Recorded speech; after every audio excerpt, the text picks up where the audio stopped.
Pas 2 vite shëtime parlamentare, penale dhe gjykime nga drejtësia e re, Olta Xhaçka do vazhdoj mandatin si deputete, është përsëri në listë dhe do gëzoj resortin që po ndërton në Himar si investim strategjik të regjistruar në emër të bashkëshortit Artan Gaçi. Terreni për të mos i prekur resortin Olta Xhaçkës dhe për të mos i arrestuar bashkëshortin u krijua nga kryeministri Edi Rama dhe drejtuesi i SPAK Altin Dumani, faktuar në këto prova që vërtetojnë se ata rakorduan qëndrimet e tyre. Prova e parë, më datë 25 tetor 2023, SPAK sekuestroi sipërfaqen 10.000 m2 tokë shtetërore e private në Himar, të grabitur me letra false nga Olta Xhaçka dhe Artan Gaçi, mbi të cilën kishin nisur punimet për resortin, por nuk sekuestroi objektin në fazën që ishte, kompaninë AGTCC SHPK dhe lejoi vazhdimin e punimeve. Prova e dytë, më 23 mars 2024, u arrestua kryebashkiaku i Himarës Jorgo Goro për falsifikim dokumentesh të tokës ku po ndërtojnë resortin Olta Xhaçka dhe Artan Gaçi, por SPAK nuk e futi burrin e Xhaçkës në dosjen e timore si bashkpunëtore përfituesi tokës me dokumente false.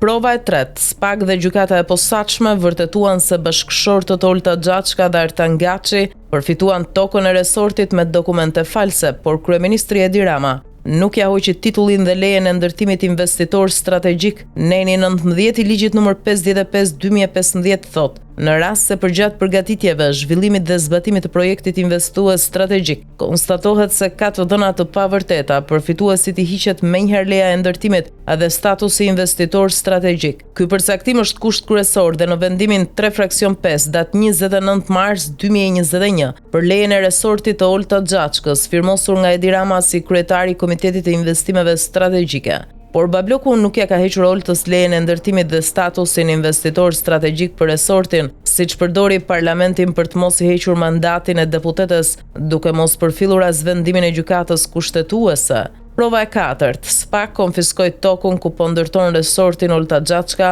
dhe ja kaloi shtetit, por nuk konfiskoi objektet e ndërtuara mbi sipërfaqen e tokës së konfiskuar, megjithse ato objekte janë produkt me burim krimin e grabitjes së tokës dhe pjesë e bashkëpunimit në këtë krim për të cilin u dënua kryebashkiaku Jorgo Goro. Prova e pestë, vendimi i Edi Ramës për të mos i hequr Olta Xhaçkës lejen investitor strategjik i rakorduar me Altin Dumanin për të konfiskuar tokën ku po ndërtohet resorti, por të mos konfiskohen objektet e ndërtuara deri tani është lojë e tyre që Olta Xhaçka ta përfundoi dhe ta gëzoi resortin në Himar. Toka 10.000 m2 ku po ndërtohet resorti ka kaluar në pronësi të Bashkisë së Himarës, të cilën kompania e AGTCC SHPK e Olta Xhaçkës dhe Artan Gaçit kanë të drejtë të rimarrin falas si investitor strategjik, sepse faktikisht e kanë zaptuar me ndërtimin e resortit. Prandaj Babloku nuk i hoqi titullin dhe lejen investitor strategjik, ndërsa drejtuesi i SPAK Altin Dumani lejoi që Olta Xhaçka dhe Artan Gaçi të mos procedoheshin penalisht, të mos u bllokoheshin punimet dhe mos të konfiskoheshin objektet, megjithse ishin pjesë e grabitjes së tokës ku po ndërtojnë resortin.